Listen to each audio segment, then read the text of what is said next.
Pues nada, simplemente empezar agradeciendo, en primer lugar, a todos ustedes por estar aquí hoy, en esta tarde, como dice Ignacio, un poco complicada, de un día así aireroso y frío.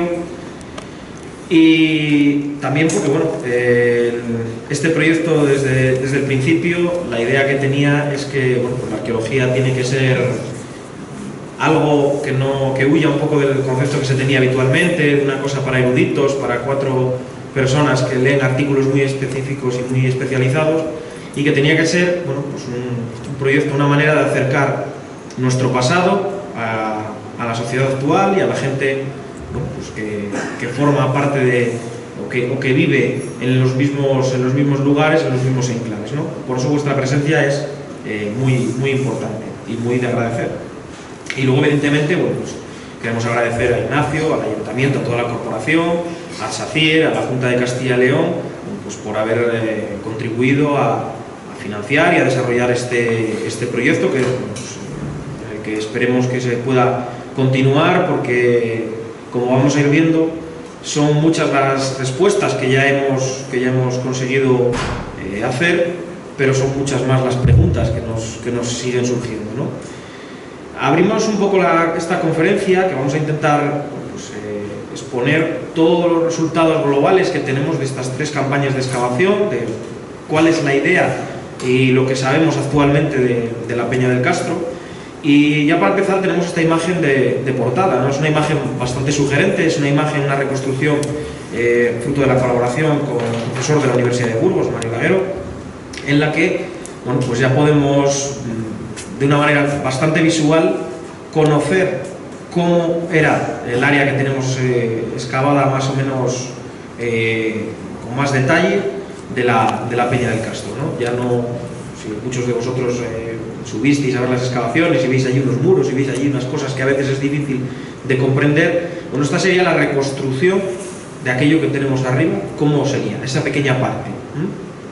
Y ahora vamos a ir viendo un poco qué más tenemos ahí. Bueno, para el que no conozca el yacimiento, vamos a hacer una pequeña contextualización, ¿no? La Peña del Castro es uno de los muchos castros que se localizan en la provincia de León. Tiene una ocupación bastante larga que se origina en la Primera del Hierro, durante lo que conocemos como la Primera del Hierro, que va a tener una ocupación principalmente durante toda la Segunda del Hierro, y que, bueno, pues parece que tiene cierta ocupación romana, aunque ya veremos que con matices y de una manera bastante distinta a lo que a lo mejor se suele pensar, ¿no? El Castro de la Arcina, la Peña del Castro, es importante por varios motivos, ¿no? Es importante por su localización. Sabemos, aquí tenemos una imagen del yacimiento. Y es importante por su localización porque controla los pasos desde la zona de la meseta hacia la zona de la montaña, ¿no? Es una primera barrera, controla esas rutas de acceso que van a ser muy importantes durante la Edad del Hierro, porque son zonas de tráfico de influencias, no en el mal sentido, de comercio, de influencias culturales, de cultura en definitiva, ¿no? Y luego van a ser también muy importantes cuando va a llegar la presencia romana, porque controla los accesos que, bueno, pues Roma va a intentar utilizar para acceder a las zonas más complicadas de la montaña, ¿no? Es importante porque es probablemente ahora mismo uno de los castros cántabros mejor conocidos, aunque queda mucho por saber. Desde luego es uno de los castros leoneses mejor conocidos en la actualidad. Y dentro de lo que es la montaña oriental leonesa es el castro del que más información tenemos y del que, como vamos a ver luego cuando entremos un poco en detalle, esa información está revolucionando el panorama de la arqueología de la Edad del Hierro. Las ideas que se tenían hasta ese momento de determinadas cuestiones sobre el comercio, sobre cómo vivían estas gentes y demás, bueno, pues se están poniendo en duda y se están dando interpretaciones nuevas gracias en parte y en mucha parte a los resultados que estamos teniendo en las excavaciones de la Arcina, ¿no? Entonces, bueno, para que esto que a veces queda un poquito lejos del mundo más llano, ahora mismo a nivel científico la arcina está en boca de todos los investigadores que se dedican a la edad del hierro, ¿no? Desaparece ya citada en numerosas investigaciones, libros, artículos, o sea que ha pasado en 3 años de ser casi una desconocida a ser un yacimiento de referencia. Bien, cuando nosotros llegamos a la Peña del Castro, cuando nosotros empezamos este proyecto, pues lo primero que uno ve rápidamente es que hay toda una serie de derrumbes, de líneas de piedra, de aterrazamientos, ¿no?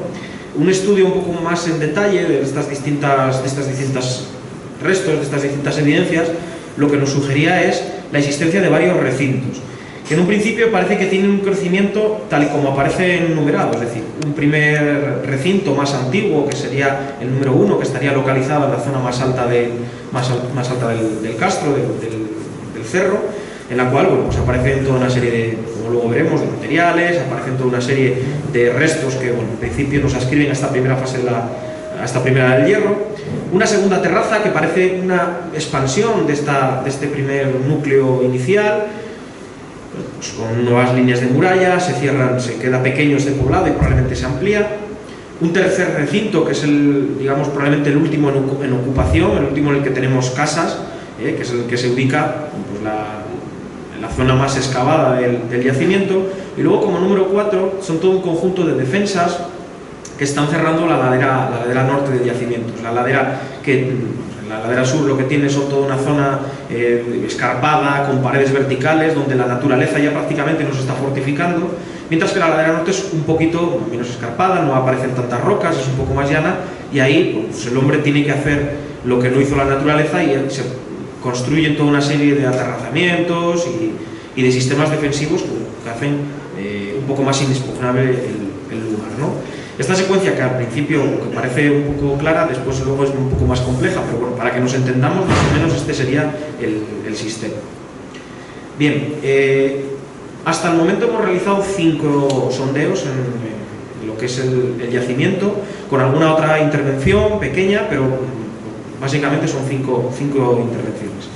Los sondeos 1 y 4 son el área más excavada, es la zona en el recinto inferior, cerca de una zona, vamos, con una zona de puerta, que corresponde a la última fase de ocupación estable del yacimiento. Los sondeos 2 y 3 se localizan en la zona alta, en la parte que originalmente debería haber sido la primera zona poblada, y en el sondeo 2 ya veremos que bueno, pues, nos llevamos algunas sorpresas bastante importantes. El sondeo 3 estaba muy arrasado, es la zona muy expuesta, la zona más alta. Bueno, pues el viento y el agua durante prácticamente 2 milenios hacen su trabajo y es complicada de localizar estructuras, de localizar casas, de localizar.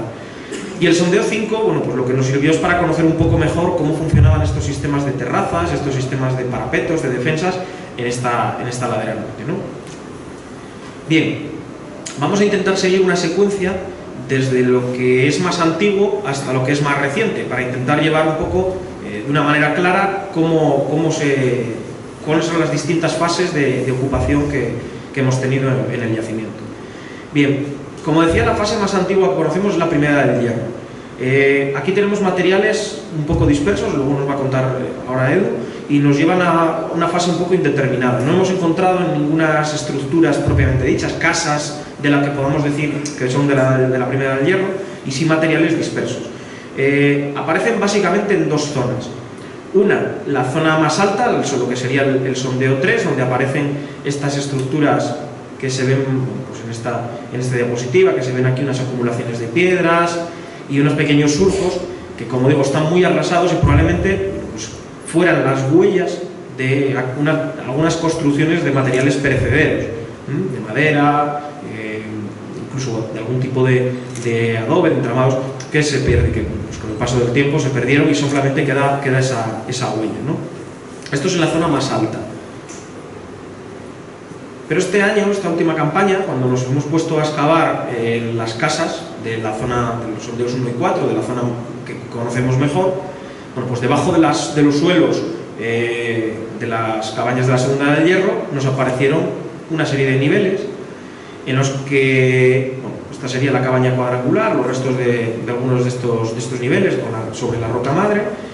Esta sería la cabaña 5 que nosotros denominamos, en la cual pues, aparecen toda una serie de niveles, de paquetes, en los que bueno, no podemos hablar de un suelo de ocupación, no es el nivel donde la gente vivía. Probablemente sean restos de nivelación de terreno, probablemente sean zonas a lo mejor incluso hasta de basureros de los niveles de ocupación de las terrazas un poco superiores, pero que, bueno, pues todo en estos paquetes de tierra nos aparecieron gran parte de estos materiales de la Primera del Hierro, de lo que serían las ocupaciones más antiguas del yacimiento, ¿no? Aquí, como digo, no hay estructuras, solamente son niveles de tierra que nos aparecen los materiales antiguos. Pero estos materiales, pues bueno, tienen su aquel. Y yo creo que aquí nos cuentas tú un poco mejor todos los materiales.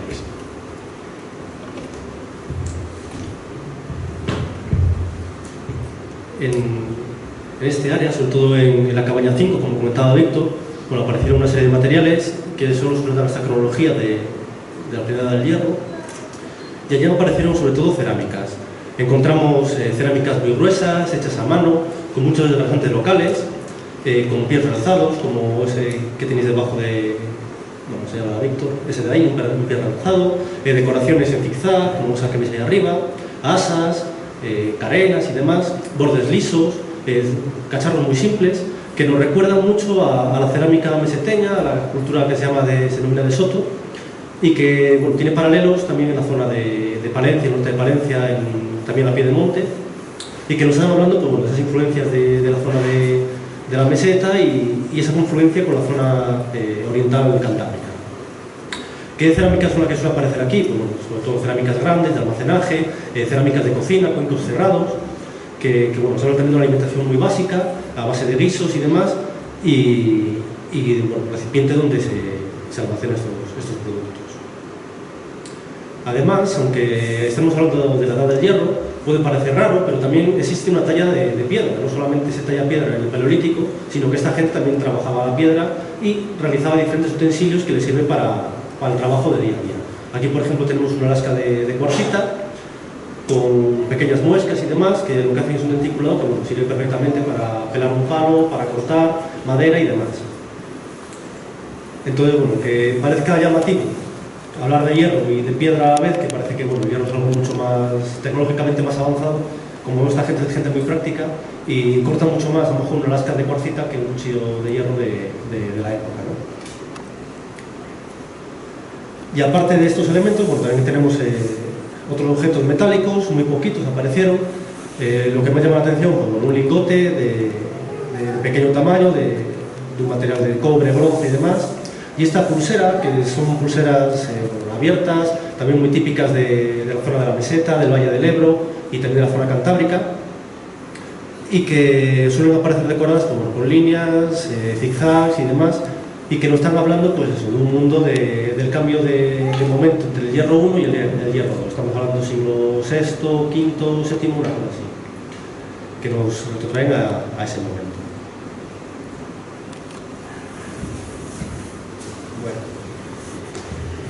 Vale, avanzamos un poquito en el tiempo. Sobre estos niveles antiguos de la Primera del Hierro, de los que, pues, como vemos, solamente tenemos estas huellas de estos materiales que nos hablan un poquito de que el castro estuvo habitado en ese momento, pero no sabemos realmente cómo eran las casas. Podemos saberlo por paralelos de otros yacimientos, pero aquí en concreto no sabemos cómo eran las casas o no, probablemente materiales perecederos. Bueno, pues un poquito avanzando en el tiempo, nos encontramos un conjunto, sobre esos niveles de arrastres y de rellenos, pues un conjunto de estructuras, de materiales que ya nos hablan de una ocupación un poquito más estable, ¿no? De una ocupación ya más seria, más centrada en esta ladera. Aquí tenemos dos fases en las que no están demasiado claras a veces, porque bueno, normalmente cuando uno construye arrasa un poquito con todo lo que tiene anterior y vuelve a construir encima y vuelve a arrasar y vuelve a construir encima, y a veces bueno, pues de ocupaciones anteriores nos quedan solamente pequeñas pinceladas, pequeños fragmentos que a veces es complicado de casar, ¿no? Cuando nosotros excavamos encontrábamos varios elementos que en un principio relacionábamos de una manera, pensábamos que eran aceras o pensábamos que eran algún tipo de elemento y que, bueno, ahora nos estamos dando cuenta de que parecen que pueden corresponder a estructuras anteriores, a una fase anterior a la que podemos ver actualmente, y que, bueno, nos quedan pequeñas piezas del puzzle que a veces es difícil. Estas pequeñas piezas del puzzle son básicamente toda la existencia de un conjunto de enlosados, como este de aquí, como este de aquí, que aparecen localizados en zonas muy concretas del yacimiento, que no se extienden por todo el yacimiento, retazos de algunos posibles muros, de las cimentaciones de algunos posibles muros, como este de aquí, este que se conservaba en esta parte de aquí, de hogueras. Aquí había restos de una pequeña hoguera que luego se colapsará. Esto que vemos en blanco son los muros de las casas que vemos actualmente, que se pueden ver si subimos al castro. Bueno, pues aparecía esta hoguera con el muro construido encima, y probablemente alguna de las partes que formaban parte de la muralla, es decir, probablemente hubiese una primera fase de construcción de la muralla en la que, bueno, pues solamente nos quedan algunos pequeños retazos que irían al mismo nivel de circulación, al mismo nivel de calle que en este momento, y de las fases posteriores de ocupación lo que harían es elevar ese nivel de suelo, y los restos de aquella primitiva muralla quedarían enterrados y luego englobados en la muralla posterior, ¿no? Una segunda fase dentro de esta ocupación también de la Segunda Edad del Hierro, que esta sí la tenemos un poquito más definida, porque ya podemos hablar de aproximadamente entre los siglos IV y II a.C. por los materiales. En esta ya lo que nos encontramos es con otra historia. Aquí nos aparecen todo un conjunto de materiales, aparte de que se siga utilizando estos empedrados que aparecían anteriormente, empiezan a aparecer todo un conjunto de niveles, de niveles de tierra, de distintos tipos y distintos, que lo que nos están hablando es de espacios que entendemos pues perfectamente ahora, ¿no? Vale, esto es lo que nosotros nos encontramos cuando excavamos el suelo de la cabaña 5. Dijimos, bueno, pues el suelo de la Segunda Edad del Hierro tendría que haber, el suelo que vemos actualmente tendría que haber algo debajo, ¿no? Y cuando excavamos, pues efectivamente encontramos una sorpresa. Encontramos los restos de dos cabañas anteriores a la que podemos ver en la actualidad.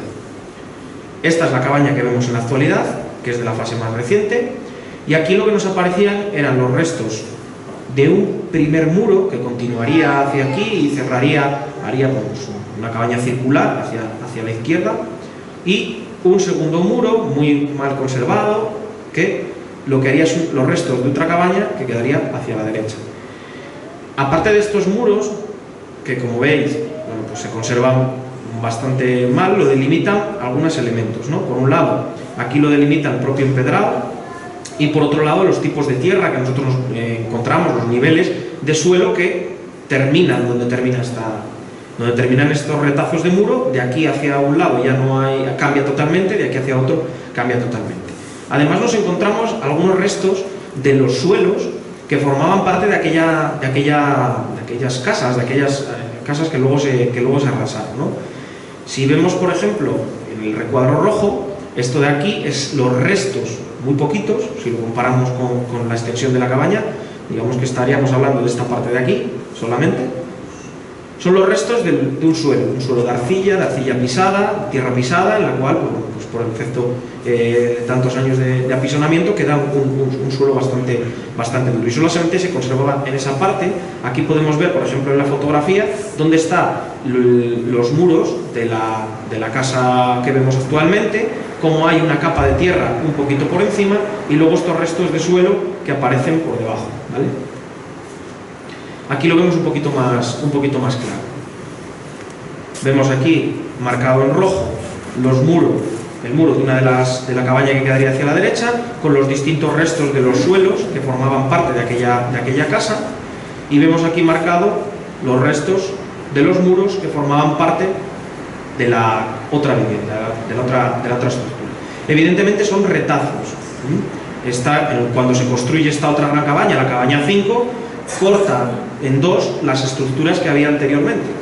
Las amortiza, se allana, se crea un nuevo suelo, y sobre esa se construye una nueva casa que, bueno, pues en este caso cortó dos estructuras anteriores, dos casas anteriores, las cortó en dos. Y ahora vamos a ver un poquito qué materiales nos encontramos en esta fase. En esta fase la verdad es que los materiales que encontramos son bastante pobres, no tenemos mucha cantidad. Pero bueno, volvemos a la cerámica. Sigue habiendo esa cerámica gorda, que suele reservarse para almacenaje, hecha a mano, muy gruesa, porque bueno, es muy buen aislante. Pero empieza a aparecer otra cerámica mucho más fina, hecha a torno, con ingredientes mucho más finos, que ya nos habla de una evolución en las prácticas, incluso pues, bueno, de otro tipo de influencias a las que teníamos anteriormente. La pena es que no aparece ningún trozo de decorado ni demás, que bueno, nos puede hablar un poquitín más de cómo era la cerámica de esta gente. Sigue habiendo lítica, seguimos avanzando en la edad del hierro y sigue habiendo piedra trabajada, no solamente para hacer lascas que puedan servir como elemento cortante, sino que también aparecen cantos pulidos que sirven para curtir pieles, para pulir cerámica, para pulir metales y demás, que bueno, también siguen apareciendo y siguen utilizándose en estas fases. Y metálico, bueno, solamente ha aparecido esta anilla, que puede tener múltiples usos y que no nos dice mucho más, ¿no? Bueno, y ahora ya entramos en la fase principal de ocupación del castro, por lo menos de la ladera que más hemos excavado, y en la que ya tenemos muchísima más información, de la que ya conocemos bastante más. En este momento, en torno al siglo II a.C., se observa, los investigadores hemos observado en numerosos castros que hay un cambio generalizado. Se produce un cambio en gran parte de los castros. Digamos que, igual que existía un cambio bastante marcado de lo que era el paso de la primera edad del hierro al paso de esa nueva segunda edad del hierro, de las fases más antiguas, aquí en el siglo II se produce pues un nuevo cambio. Normalmente lo que se detecta es que empiezan a aparecer un tipo de construcciones ya un poquito más sólidas, empleando más la piedra, empleando también de manera ya bastante más organizada el adobe, el tapial y nuevos sistemas de urbanismo. Lo que vemos aquí en la zona que tenemos excavada es, como digo, la última fase de ocupación, y diferenciamos varias estructuras que vamos a ir viendo en detalle, ¿no? Por un lado, evidentemente, la muralla con la puerta de acceso. La muralla seguiría por esta zona de aquí. Aquí entraríamos en una zona de calle, en la cual, bueno, pues tenemos hacia la derecha asoma una nueva estructura, que es la estructura, lo que denominamos estructura 9, que es una casa construida en piedra amarilla. Hacia la izquierda tenemos la estructura 4, que es una gran cabaña de carácter comunal, en la que se construye de piedra roja. Si seguimos por la calle hacia arriba, encontramos los restos de otra estructura, que es lo que denominamos la estructura 7, en la cual probablemente tuviera una zona de patio o una zona de acceso hacia la cabaña. La estructura 6, que nos asoma en esta esquinita, que es una estructura de una casa cuadrangular con algún refuerzo, y la estructura 5, que es la que cortaba las dos cabañas que vimos anteriormente, que se conservaban pues un poquito peor. Ahora vamos a ir viéndolas un poquito paso a paso. Este es el plano para que se vea un poquito con las distintas niveles que nos aparecieron y demás. Vale, la muralla, por empezar un poquito, ya la conocemos bastante, pero pues, está bien recordarla, ¿no? Es una muralla que no es una muralla construida de manera maciza, sino que se construye con dos paramentos, ¿vale? dos muros, un muro a una cara exterior, una cara interior, y rellena en su interior con piedra, tierra, cascajo, con todo lo que podían, ¿no? No es una muralla que esté construida con piedra trabajada y bien colocada, entera, ¿no? La anchura varía, más o menos varía entre los tramos entre aproximadamente los 2 y los 3,5 metros, dependiendo de la zona, y de altura, pues bueno, conservada ahora mismo en torno a los 2 metros de altura, pero que probablemente la muralla pues tuviese otro tanto en alzado, ¿no? Aún así, bueno, pues es una muralla de las mejor conservadas en los castros de esta época y de esta provincia. La puerta de acceso, la puerta de entrada, en la cual, bueno, pues tuvimos la suerte de excavarlo hace 2 años, y que, bueno, pues es una de las puertas conocidas, de las pocas que se han podido excavar, en la que nos llevamos también bastantes sorpresas, porque nos aparecen distintos elementos. Por un lado, nos aparecen restos de escaleras, ¿vale? De escalones, que están, bueno, relativamente mal conservados, porque hay que pensar que esto sufrió un derrumbe, un incendio y otras cosas que veremos después. Pero bueno, se conservan restos de esos escalones, de aquellos primitivos escalones que daban acceso hacia la calle. Quédense también con estos restos que aparecen aquí, parece cal, es cal, son grandes acumulaciones de cal, pero es un calero natural, es decir, un incendio del yacimiento provocó que la piedra caliza que formaba parte de la muralla y de la puerta, dadas las altas temperaturas, se formó cal. Esto es importante, como luego veremos, porque nos da una evidencia bastante importante de un incendio. Y ya veremos qué importancia y por qué ese incendio va a ser importante. Quedaros con él, ahí retenerlo hasta dentro un poquito, pero quedaros con él. Bueno, como digo, bueno, pues es la puerta de acceso que nos da acceso. Probablemente no fuese el acceso principal del castro. La puerta principal del castro posiblemente estuviese fuera otra de las que tenemos localizada, y probablemente existiese algún otro tipo de cierre o de muralla, por lo que hemos podido ver en las zonas de la ladera, bueno, pues que delimitase también un poco más esta puerta. Una vez que entramos, lo primero que nos encontramos son los espacios de circulación, la calle, que serían, pues como decíamos, excavadas en la roca madre esta parte de aquí y pues excavadas en estas zonas de circulación, en las cuales tenemos acceso a la cara interna de la muralla. Y la cara interna de la muralla pues tiene sorpresas. Evidentemente, como no podía ser de otra manera, la Peña del Castro nos va regalando sorpresas. Antes veíamos que había toda una serie de piedras y de escaleras y de cosas que ascribíamos a una fase inicial de la Segunda del Hierro. Bueno, pues una de esas partes es parte de esta escalera. Cuando nosotros descubrimos esta escalera, la primera vez que la vimos, bueno, dijimos, no, una escalera para subir. Lo que no nos esperábamos es que fuera una escalera también para bajar hacia un pequeño hueco que pues aquí se puede apreciar. Es muy estrechín, prácticamente no entra ninguna persona del lado, pero bueno, pues está muy por debajo de los niveles de calles. Ahí hay un hueco, no sabemos muy bien para qué, pero esas escaleras. Y casualmente, bueno, pues cuando uno sube por las escaleras, hacia media altura de lo que sería la muralla, ahí se acortan. No es que estén rotas, no es que estén perdidas, sino que desaparecen. Estos son retazos posiblemente de alguna fase de la muralla anterior, que bueno, pues luego en algunas remodelaciones quedasen ahí como testigos, las escaleras hacia abajo quizás se reutilizasen y quizá diesen acceso a alguna estructura, alguna plataforma de madera. Bueno, eso son preguntas que quedan también ahí, ¿no? Como decía, entramos por la calle y lo que nos encontramos son, esta es la vista de la calle, esta es los restos de esa cabaña amarilla que nos asoma en el perfil, que esperamos algún día poder excavar porque creemos que aquí puede haber bastante información interesante, nos puede dar mucho juego. Vemos esta gran cabaña roja en la que, bueno, pues, como luego veremos con los materiales, es una cabaña que destaca.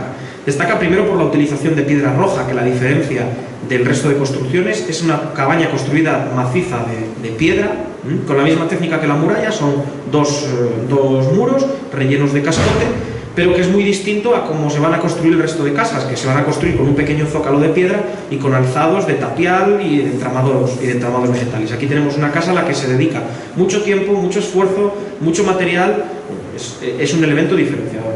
Y justo en la zona de la entrada, donde pues, lo que vemos es un pozo, en el que no sabemos muy bien, está delimitado por los restos de arcilla, restos probablemente de tapial, pero que no hemos llegado a excavar completo y no sabemos muy bien. Esperamos también, es una de las cosas que tenemos pendiente para acabar de desentrañar un poco este misterio, ¿no? Bien, vamos a la cabaña 5, que es la cabaña, digamos, de una casa normal, ¿no? Una casa del Castro. Como decíamos, es la casa, una de las casas por excelencia. Sabemos que es un área de hábitat, tiene varios hogares, aparece su molino dentro de la vivienda, aparecen sus suelos, sus materiales de vida cotidiana. Aquí vemos un poquito distintas fotografías de la cabaña, fases de excavación. Es la que está, como decíamos varias veces, encima de aquellas dos cabañas anteriores, esto que quede claro, que se van superponiendo los niveles, y en la que aparecieron varias cosas, que luego Edu nos va a profundizar un poquito, entre las cuales una de las más llamativas es la presencia de enterramientos, dos enterramientos de bebés y restos de cistas, de pequeños elementos simbólicos que forman parte de la ritualidad cotidiana, ¿no? que esto nos lo explica luego un poquito más en detalle Eduardo.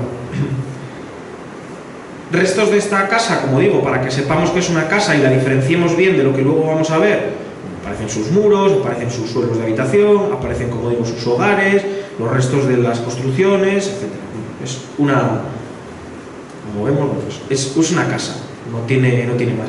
Nos vemos la diferencia constructiva, se ve que es un zócalo de piedra, que además está relativamente mal conservado, es un zócalo de piedra sobre el cual se construyen muros de tapial, de adobe, con entramado vegetal. Y luego la cubierta, una cubierta de vegetal, una techumbre vegetal. Esta sería la casa arquetípica, ¿no? Algo así, para que nos hagamos una idea. Esta sería el hábitat, la casa normal. Y pasamos a la gran cabaña comunal, que decíamos que, bueno, que es un poco distinta. Aquí lo que señalábamos, bueno, pues se ve ya, es lo que decíamos, de el empleo de una técnica constructiva muy distinta, un conjunto de elementos que la diferencian tanto por su tamaño como por la existencia de una zona de acceso con unas escaleras, que se pueden ver aquí, con una pequeña acera desde la calle, aquí se ven también las escaleras, de acceso a una pequeña plataforma, y esta pequeña plataforma se accedería probablemente por una escalera de madera hacia el interior de la cabaña. Una cabaña, como digo, bastante grande, en la que se puede ver que no tiene nada que ver con la construcción anterior. Cuando excavamos la cabaña, cuando excavamos esta gran casa al principio, bueno, pues la primera campaña nos pilló menos de la mitad y entonces empezamos a especular, bueno, esto es distinto a la casa, esto puede ser un torreón, esto puede ser un bastión, esto está cerca de la puerta, esto puede ser... Cuando la excavamos entera y sobre todo cuando excavamos el interior, pues lo que nos llevamos es la sorpresa de que tiene 3 áreas diferenciadas por la existencia de los restos de tabiques internos, en los cuales, pues si uno accedía por estas escaleras, subía, entraba, tenía una primera sala, que es como una especie de hall, se accedía por una puerta a una segunda sala muy grande, en la que es parte de la que excavamos el primer año, en la cual, bueno, pues hay restos de unas piedras bastante grandes, que no sabemos muy bien qué pueden responder, si pueden ser restos de suelo, de construcciones anteriores, pero que sí nos llamaban la atención.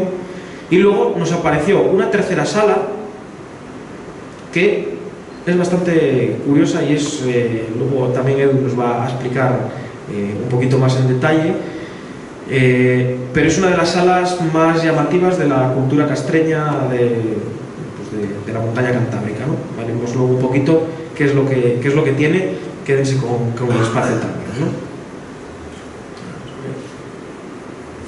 Estaba pensando. Vamos a ver si... Ahí, bueno. Esta sería un poco la visión de cuando uno accedía al poblado, cuando uno entraba por la puerta del castro, lo que se encontraba. Esto sería ese pozo, este sería la cabaña amarilla, esta sería esta cabaña roja entera de piedra, con sus escaleras de acceso y demás. Otra de las cosas que nos llamaba la atención, que se ve también, se veía en las fotografías anteriores, pero aquí se aprecia en la reconstrucción, es esta manera de diferenciar los espacios. Vemos, recalco otra vez, las casas, lo que es una casa, con esos zócalos de piedra, esas paredes de tapial, y vemos como aquí se utilizan piedras de colores diferentes, una cabaña roja, una cabaña amarilla, y que en las escaleras se hacen juegos con los colores, se emplean piedra roja, pero de vez en cuando alguna piedra blanca. ¿Qué significa? No lo sabemos. ¿Tiene algún significado? Seguramente. O sea, esta gente no hace las cosas al albedrío, sino que tienen, dentro de su simbolismo, dentro de las creencias que ellos pudiesen tener, es una manera de diferenciar una casa normal de una construcción distinta. Otra de las cabañas que nos apareció, que esta estaba un poquito más arrasada, aparecía aprovechando parte de los muros de esta gran construcción, en la cual, bueno, pues tendríamos el área de hábitat, el área ocupacional, lo que sería la vivienda propiamente dicha, con sus hogueras, con sus suelos y demás, y luego un espacio un poquito, bueno, pues, localizado en esta zona, en la cual, bueno, pues, toda esta parte de aquí, por ejemplo, nos aparecieron un tabique de tapial vencido totalmente. Teníamos la pared entera caída. Esa pared, cuando se excavó, dio muchas sorpresas. Hay una de las mayores concentraciones de revoco de pared, apareció, de todos los castros que conocemos, apareció en este castro, ¿no? O sea, hábitos paralelos, en Montevernorio y demás. Es decir, que esta gente, las casas, cuando las hace de tapiales, por dentro las decora. Se revocan de colores blancos, se pueden probablemente llevarse motivos pintados en los interiores, o sea que bueno, estos restos nos van a hablar de estos espacios. De esta cabaña, pues sabemos lo mismo, que es una vivienda, que aparecieron restos de elementos cotidianos, de vida cotidiana, y que bueno, pues es otra de las viviendas del Castro. Y ahora nos va a hablar un poco Edu, más en detalle de estos materiales. Para esta fase tenemos más materiales, tenemos mucha más información de cómo era el modo de vida, las creencias y demás de la gente de la Peña del Castro, y todo porque el colapso del yacimiento fue de forma violenta, rápido, entonces nos ha dejado debajo de los derrumbes de sus casas toda la información y todos los objetos que ellos tenían en aquel momento cuando aquello se vino abajo, ¿no? En esta imagen lo que podéis ver son los materiales que tenemos dentro de las viviendas. En las viviendas que ha hablado Víctor, bueno, tenemos restos de cerámica, restos de herramientas, molinos, cuchillos y demás, que bueno, ahora vamos a verlo ya detenidamente cada uno lo que significa. Por un lado, uno de los objetos que más destacan dentro del yacimiento son los objetos relacionados con actividades agropecuarias, tanto en agricultura como ganadería y demás. Lo cual nos indica bueno, la importancia que tienen estas actividades dentro de la alimentación y de la economía de estas gentes. Tradicionalmente se pensaba, o se decía a través de los textos de los romanos, de los clásicos, que la gente del norte, que eran no más que salvajes, que bajaban a la meseta a las racias de cereal porque no tenían cereal para comer, no cultivaban, solamente parece que se cubrían con pieles y se alimentaban de macho cabrío. Como veremos, pues, algo mucho más complejo y una realidad muy diferente, ¿no? Uno de los elementos que apareció con más asiduidad son este tipo de placas en forma de U, que serían las abrazaderas donde se agarraría una hoja triangular que formaría una zaba, ¿no? Una pequeña zaba, una zuela, que podría ser tanto para el trabajo de la madera como para el trabajo del campo. Este tipo de placas son muy típicas de la meseta, vemos otra vez esta influencia de la zona de la meseta, del Valle del Ebro y demás, y se consisten en eso. Se diferencian de las romanas, en que después las romanas van a incluir un cubo o una perforación transversal como las que tenemos actualmente, pero estas son muy típicas de este momento del hierro y de esta zona de la meseta. También tenemos arados, tenemos dos arados de pequeño tamaño que serían indicativos de un cultivo de la tierra de manera bastante intensiva. Son arados pequeños que entran muy bien en terrenos pedregosos y que bueno, pueden roturar otros elementos que pueden dar cierta rentabilidad y que indican esa agricultura de altos rendimientos para la época y que no solamente ir con un palo y clavar cuatro cereales, sino que es algo mucho más intensivo y demás. Tenemos también en los restos de animales, los bóvidos, deformaciones en las patas, que son indicativos de este tipo de trabajo, ¿no? De tirar de arados, de carros y demás, que también indican estos trabajos. Tenemos restos de una horca, sé que es muy pequeñito y que tiene mucha imaginación, pero bueno, sería el diente central de una horca. Y las horcas en del hierro pues están formadas por un hierro en forma de U y una perforación con otro diente central, ¿no? Como vemos en esta imagen de aquí, vamos al botón, vemos el hierro en forma de U y el diente central con la perforación, ¿no? Que sería esto que vemos aquí, sería aquí la perforación y el arranque del diente. Lo mismo, este tipo de herramientas nos están hablando de esa actividad de movimiento de paja y demás, tanto para forraje de los animales como para el cultivo. También tenemos una legona, lo mismo, que puede servir para abrir canales, para el riego, como también para hacer masa, por ejemplo, para las casas, ¿no? Para mezclar el barro que después van a cubrir las paredes de las casas. Y restos de una hoz, sé que es muy pequeñita, no se parece en nada a las hoz que tenemos actualmente. Aunque le he metido aquí, esta hoz apareció en esa otra segunda fase que hablaba Víctor, que estaba debajo de la cabaña 5, y que es una hoz muy típica de la zona cantábrica. Es una evolución de las hoces de bronce que aparecen en toda la cordillera leonesa, y que en la época del hierro pues, bueno, se van a seguir fabricando de la misma manera, solo que cambian el material, dejan de ser de bronce y en este caso pues, son de hierro. Posteriormente, con la llegada de los romanos y demás, serán hoces mucho más parecidas a lo que tenemos actualmente con el mangle en cubo y demás. Junto con estos elementos, estas herramientas que nos indican lo que sería la actividad agropecuaria, tenemos otros elementos que de manera directa nos indican el aprovechamiento que tienen del entorno, ¿no? Tenemos restos de avellanas, restos de bellotas, que indican pues, una recolección bastante importante del entorno. De hecho, bueno, los análisis políticos que hicimos nos están hablando de que es un clima mucho más húmedo, que es una zona despejada, que hay bastante agricultura alrededor del yacimiento, y también hay zonas boscosas pues, de avellanos, encinas y demás.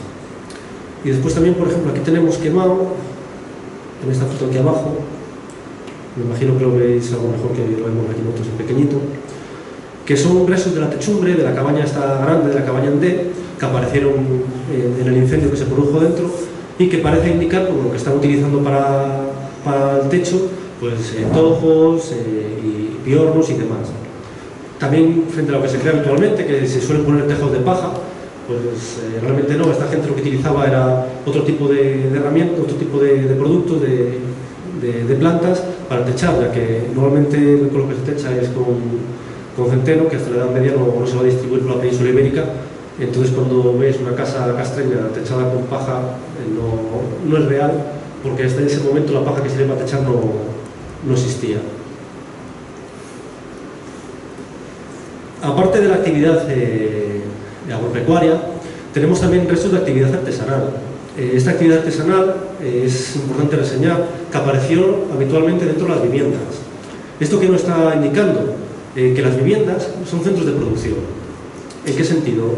En el sentido de que no hay talleres especializados que se dediquen al textil, no hay talleres especializados que se dediquen al cuero, sino que dentro de la casa la gente pues, fabrica sus propios vestimenta, fabrica sus propios objetos de madera, de piedra y demás. O sea, hay una actividad doméstica dentro del castro, ¿no? No hay una economía como va a haber posteriormente la romana, que hay centros de producción y centros de distribución, como talleres especializados, sino que va a ser dentro de las casas donde se desarrollen. ¿Y qué herramientas tenemos? Pues bueno, en primer lugar tenemos diferentes punzones que nos pueden hablar pues, del trabajo de cuero y demás, que diría que es bastante importante en la época. Esto es bastante interesante, ¿no? La presencia de taladros de placa, que se llama, funciona por el vaivén, tiene un contrapeso en la parte de abajo y un palo horizontal que se mueve, entonces gira el eje vertical que hace mover a la broca, y con la inercia de la piedra que está en la parte de abajo que hace de contrapeso, eso va girando y va taladrando y va haciendo agujeros. El sistema es muy parecido, por ejemplo, al que va a haber en las fusayolas bailar, ¿no? Son elementos que todavía se han seguido utilizando en la cultura popular, esas fusayolas de madera que sirven para hacer hilo y demás.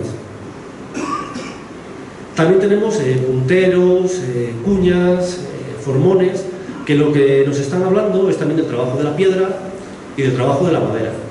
Y no solamente tenemos datos indirectos que nos hablan de ese trabajo, sino que también hemos encontrado elementos que nos indican cómo se trabaja estos materiales. La piedra, como tenemos la cabaña grande, la muralla, en la que tenemos piedras trabajadas, tenemos molinos, tenemos una serie de elementos que nos están hablando de ello, pero también tenemos este colgante, por ejemplo, que está hecho en piedra, que apareció dentro de la cabaña grande, o aquí que no se ve muy bien, pero hay una perforación hecha con uno de estos taladros en talca, para hacer fusayolas como esta. Entonces vemos cómo hay trabajos mucho más delicados, muy precisos, y una industria de la piedra pues, bueno, bastante especializada y bastante compleja. Con la madera lo mismo, aquí tenemos restos del techo de la cabaña 4, la cabaña 4, en la que se ve perfectamente cómo están ensamblados los diferentes maderos que hacen esa cubierta. Y todavía más interesante es esta pieza de aquí, que también apareció dentro de la cabaña 4, y que es una pequeña pieza de madera trabajada y que tiene incrustaciones de metal, de bronce, haciendo un zigzag. Lo cual nos está indicando que también esta cabaña estaba profusamente decorada con elementos de madera que seguramente se nos han perdido, pero que no nos podemos imaginar las paredes lisas y de piedra fría, sino muy decoradas, jugando con madera, metal, paredes pintadas y demás, que da un ambiente muy diferente al que muchas veces nos podemos imaginar, ¿no? Y ya por último, pues, bueno, tenemos también restos de agujas, de bronce, de hierro, y bueno, las fusayolas, como decía, para el hilado, y que indican esa actividad doméstica de del tejido y demás. Además de estas evidencias, también tenemos el resto de trabajo del metal. Por un lado tenemos crisoles, como esto de aquí arriba, que nos hablan de esa metalurgia del bronce, que seguramente fuera muy importante, porque bueno, gran parte de los objetos se realizan en este material, sobre todo los objetos decorativos, y también del hierro. Del hierro, sobre todo lo que tenemos son pequeñas escorias, típicas del trabajo de forja, que bueno, son escorias que suelen ser como un medio balón, media pelota, y que se producen en la zona de la tobera, que es donde metes la pieza de hierro, que es donde tiene más calor la hoguera, para después configurar los objetos, ¿no? O repararlos. Según las escorias que tenemos, el análisis que hemos realizado a nivel macroscópico, nos están indicando que el trabajo que se realiza son trabajos principalmente de reparación, son trabajos de conformación de objetos, pero no tenemos una industria, por lo menos los restos que tenemos actualmente, documentado, no hay una industria, una producción bastante importante de objetos de metal. Digo, sería el trabajo que realizaría hasta hace pocos años cualquier herrero en un pueblo, ¿no? Pues de arreglar un caldero, un cuchillo, o hacer unos clavos. En cuanto a la cerámica, pues bueno, tenemos importantes diferencias respecto a lo que veíamos anteriormente, ya que la mayoría de la cerámica que aparece es cerámica roja, muy fina, hecha a torno, pintada muchas veces. Aquí podéis ver cómo se ve alguna línea, con semicírculos y demás. Y empieza a aparecer cerámica mucho más compleja, que viene de importación de la zona de la meseta. Esto es importante porque en este momento la meseta está ya en contacto con Roma, está en contacto con el mundo celtibérico, son sociedades mucho más complejas y parece que están comercializando con la zona del norte, y la arcina, que está en la zona de paso, como bien comentó Víctor, pues es el embudo por donde fluyen todas esas influencias, todo ese comercio, y se refleja pues en estos materiales que ya nos hablan de un comercio pues continuado. Lo mismo, este tipo de materiales aparecen en toda la zona oriental de la cornisa cantábrica, en Valencia, en zonas de Cantabria, Burgos y demás, y que nos engloban dentro de este movimiento que se produce a partir del siglo II, de una mayor complejidad social en estos poblados. También, como hablábamos, pues bueno, dentro de los elementos que nos han aparecido objetos del equipamiento personal de estas gentes, con pendientes, como este que tenemos aquí, fíbulas muy decoradas, puntas de lanza para los guerreros, cuchillos, cinturones, alfileres para el pelo, para sujetar vestidos y demás, que también nos hablan de la importancia que tiene el aspecto físico, el aspecto corporal dentro de estas sociedades.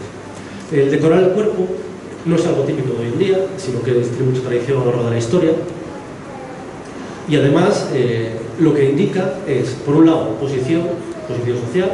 No todo el mundo puede llevar lo mismo, no es lo mismo un niño que un adolescente, que una persona que es adulta, a una persona que es una persona de cierto prestigio dentro de la comunidad, o un agricultor, o un guerrero, demás. Lo mismo pasa si eres mujer o eres hombre, tienes diferentes símbolos exteriores, pero además estos elementos te sirven para diferenciar entre gente de diferentes poblados, de diferentes etnias y demás. Los objetos que nos adornan nos crean personalidad, nos distinguen de los demás. Es como la típica escena, ¿no? de la película del oeste, que va John Wayne, se agacha en un barranco, coge una flecha y dice: estamos en territorio Sioux. ¿Por qué sabe que es Sioux? Porque decoran de una forma que les distingue de los pueblos que tienen alrededor. Pues aquí en esta gente pasa lo mismo. Se visten, se decoran de maneras que les identifiquen frente al resto, diferenciando pues, bueno, la persona que es de la comunidad frente a la persona que viene de fuera y es el otro. Aparte de estos aspectos pues, más prácticos, más económicos, más sociales que hemos visto hasta ahora, gracias a que todo ha quedado tal lo tenía, según lo dejaron al producirse los derrumbes, podemos también profundizar en lo que es el mundo simbólico y social de estas gentes. En el interior de la cabaña 5, como comentaba Víctor, aparecieron junto a la puerta pues, los diferentes enterramientos, una hoguera y diferentes cistas y demás. En esta zona, que va a ser una zona especial, por decirlo de alguna forma, lo explicaremos por qué, también aparecieron restos de un caldero. Aquí tenemos una placa y un asa de ese caldero, muy similar a este tipo, que este sería el caldero de Lois, el famoso caldero de Lois, es anterior, pero bueno, sería la misma tradición, que se suelen vincular a comidas rituales, a hermanamientos y cosas así, ¿no? Entonces, que aparece aquí es importante por lo que vamos a ver a continuación. En ese conjunto de la puerta tenemos los enterramientos de dos neonatos que no fueron enterrados ahí por casualidad, están colocados en un sitio específico, que es la puerta de la casa, están orientados hacia el sur, además parece que están metidos en una especie de fardo, de tela, porque bueno, por la postura que tenían, además seguramente nada más morir. El análisis antropológico que está hecho dice que son niños recién nacidos o que les faltaba poco para nacer y que no tuvieron una muerte violenta, no hay signos físicos de violencia en su muerte. No sabemos si fue natural o fue provocada por algún tipo de veneno, pero el caso es que murieron y se enterraron ahí. Junto a eso hay también restos de un cordero, que son estos que vemos aquí. A lo mejor no sé muy bien la foto, pero bueno, en la zona del Atlas tiene un corte transversal que indica un sacrificio de ese animal. Es un animal muy pequeño, no llega a los 4 meses de vida y que no se ha consumido. Se sacrificó nada más para enterrarlo ahí en la puerta. Junto a eso tenemos cistas con huesos, con cenizas, que nos hablan de algo, pues bueno, algo diferente, algo ritual, algo que se escapa a la cotidianidad, ¿no? Vosotros pensar lo que supone para una cultura, para una sociedad tradicional, rural, sacrificar a un cordero de 4 meses para no comerlo, simplemente para enterrarlo. Entonces estamos hablando de un mundo que se nos escapa de lo lógico y que entramos en el mundo de lo simbólico. ¿Por qué se hacían este tipo de cosas? Pues bueno, se solían hacer para proteger los espacios lineales, los espacios de paso, ¿no? En este caso, eso es la puerta de una casa, pero suelen aparecer también a la edad del hierro en puertas de murallas o en puertas de edificios.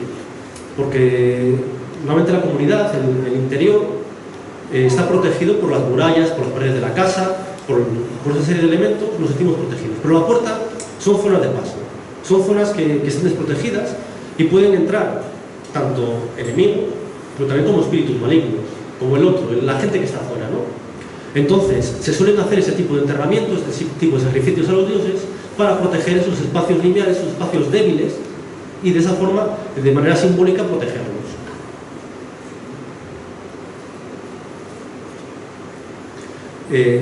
Unido a esto, tenemos, que había puesto la foto, pero parece que se me olvidó, tenemos este hogar, que no es un hogar como cualquier otro hogar, ¿no? No es un hogar como ese que teníamos aquí, sino que tiene un pequeño reborde que todavía se conserva de arcilla y está asociado al caldero que veíamos antes y a estos enterramientos. En el mundo ibérico y celtibérico, dentro de algunas casas, suelen aparecer hogares que no parece que tengan un uso doméstico, un uso pues de calentarse, de preparar la comida, sino que aparecen asociados a estos depósitos rituales y que pueden corresponder con altares donde se pueden hacer libaciones, sacrificios a dioses y demás. Suele ser muy habitual, como digo, en el mundo ibérico, en el mundo francés, en el mundo celtibérico y demás. Entonces es posible que este hogar, que presenta un reborde, que también es muy típico en estas casas y hogares del mundo ibérico, pues presenta un pequeño reborde remarcado, incluso decoraciones y demás, sea un pequeño altar doméstico en el cual se hacen libaciones, sacrificios y demás, y que está asociado pues, a estas zonas de paso y a estas deposiciones pues, emotivas de estos elementos. El otro elemento singular que nos habla del mundo simbólico y ritual de estas gentes es la gran cabaña esta en D, la estructura 4, que como decíamos, ya solamente su técnica constructiva ya llama la atención y diferencia de las viviendas, pero es que además los elementos que tenemos en el interior también se diferencian, ¿no? Aquí he puesto esta imagen para contrastar, no sé si recordáis la que habíamos puesto antes de las casas, y vemos como el material que aparece no se parece en nada, ¿no? Nos faltan esos utensilios domésticos, esas vasijas, esos pulidores, esas herramientas que veíamos en otros lados y que aquí no tenemos. Aparte de que la mayor parte del material se concentra en esta última sala, que no es una sala cualquiera, porque para acceder a esta sala tienes que haber pasado antes por el resto de estancias. Esto seguramente sea también algún tipo de elemento ritual de paso, simbólico y demás, en el cual no todo el mundo puede acceder a todos los puntos, sino que hay salas reservadas según la persona que seas y la iniciación que tengas. Los materiales que tenemos, bueno, tenemos materiales cerámicos, aparecieron prácticamente enteros, pero son singulares en cuanto lo que tenemos aquí es una jarra, normalmente vinculadas al consumo de bebidas alcohólicas. Hay que pensar que el consumo de bebidas alcohólicas en la Edad del Hierro no es como pensamos actualmente, o sea, la gente no se iba a la cabaña ritual o no se iba a la cabaña del vecino a tomar unas cervezas.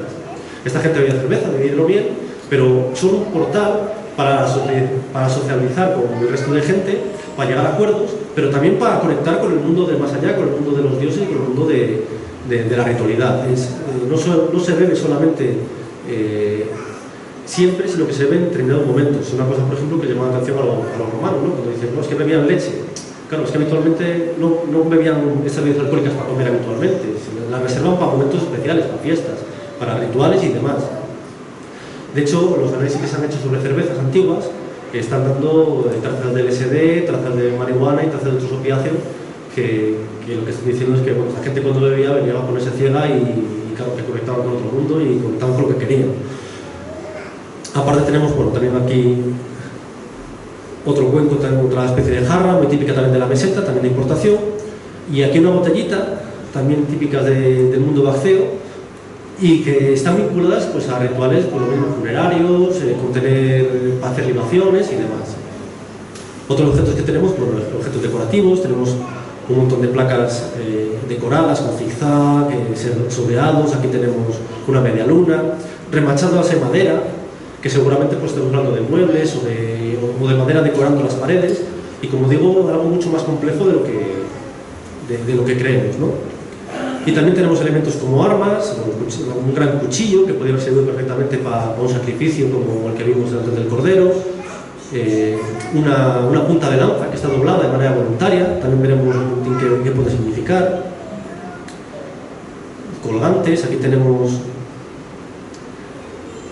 bueno, un collar con dos tubos de hierro, cuentas de bronce, esa cuenta de piedra que teníamos y demás, otro collar, y restos de una sítula, que las sítulas son unos calderos metálicos con eje transversal que les sirven para hacer purificaciones con agua en los rituales de la Edad del Hierro, ¿no? Son muy típicas en toda Europa, aparte también en época romana, y se vinculan a este tipo de elementos, ¿no? Purificaciones con agua. Tenemos fíbulas, que indicarían como elementos corporales, otros elementos decorativos que no se ven muy bien, esto seguramente sea resto de una fusayola, que la fusayola también tiene un significado cósmico y simbólico para la gente de la Edad del Hierro. Y quizá lo más interesante es la presencia de uno de los arados dentro del interior de esa estructura, aparte de los taladros que veíamos anteriormente. El tema del arado es muy interesante porque que aparezca en este contexto que está claro que no es habitacional, que no es habitual, que no está dentro de la vida cotidiana, puede estar indicando la importancia simbólica que tiene el arado en las comunidades de la Edad del Hierro. Seguramente si os hablo del simbolismo del arado en la Edad del Hierro no asimiléis, pero si os digo, por ejemplo, los mitos de la cultura mediterránea, de la cultura griega o la cultura romana, de los héroes civilizadores que traen la agricultura, o de Gárgoles y Avis en el mundo tartésico, sí estáis más familiarizados y conocéis más esas historias, ¿no? Por eso que vemos en el Mediterráneo se expande por toda Europa, ¿no? El momento que aparece la agricultura es la fuente de sustento que tienen estas gentes. Entonces, todo lo relacionado con ella tiene mucha importancia simbólica, no solamente a nivel alimenticio.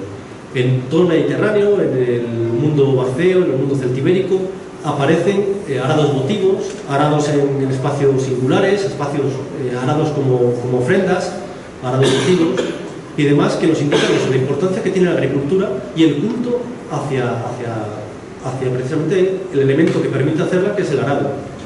Por poner un ejemplo, los romanos, cuando se funda, por ejemplo, la ciudad de Roma, cuando fundan una ciudad, es habitual que el ave lo hagan con un arado que dado por los bueyes blancos. Vemos ya el simbolismo del arado, que es el que marca el futuro de la vida, ¿no? de la ciudad. Entonces parece ser que esta gente también tiene ese simbolismo y también trabaja en en ese mundo ideológico, ¿no? Después también tenemos restos de escoria, que también parecen estar asociados a procesos de ritualidad. Este tipo de escoria que aparecen son escorias de carácter silicio, que suelen aparecer en procesos de reparación de piezas, ¿no? Cuando reparas una pieza, para que no se te oxide por acción del calor, lo que hacen es meterle arcilla con un alto componente de silicio, que lo que hace es que evita que se oxide esa pieza. Entonces suelen dejar este tipo de evidencias. ¿A qué se puede producir? Pues bueno, la amortización de esa lanza, por ejemplo, que hayamos visto anteriormente. Es muy habitual en contextos de la Edad del Hierro, en enterramientos y demás, esa amortización simbolizando la muerte del guerrero, por la cual, de manera voluntaria, doblan esas armas y les entierran con ellos.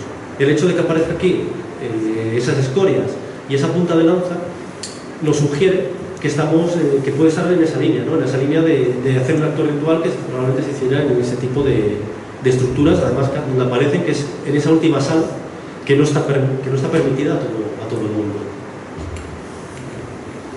Bueno, una vez que vemos cómo era la vida en la Peña del Castro, en la fase de ocupación principal, de la que más información tenemos, de la que más sabemos, entramos en la fase que, bueno, pues nos llama a nosotros más casi también la atención, o que nos parece muy sugerente, ¿no?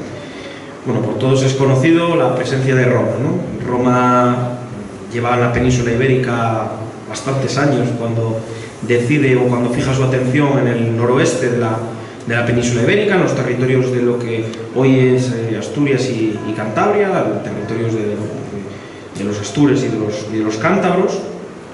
Bien.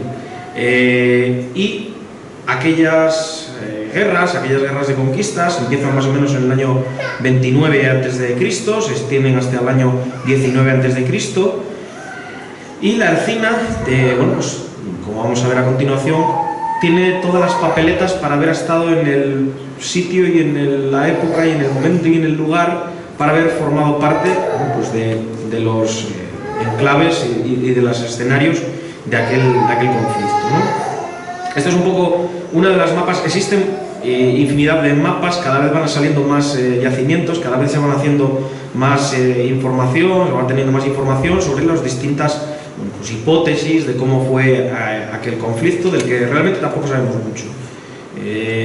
Aquí cada investigador va a reparar su casa y dependiendo de la zona, pues nos cuenta una fase u otra, ¿no? Pero bueno, nos resulta interesante este yacimiento de aquí, que es el yacimiento de la Loma, que pues, en distancia lineal está como a unos 30 kilómetros de la Ercina, es decir, a una jornada de marcha del ejército romano.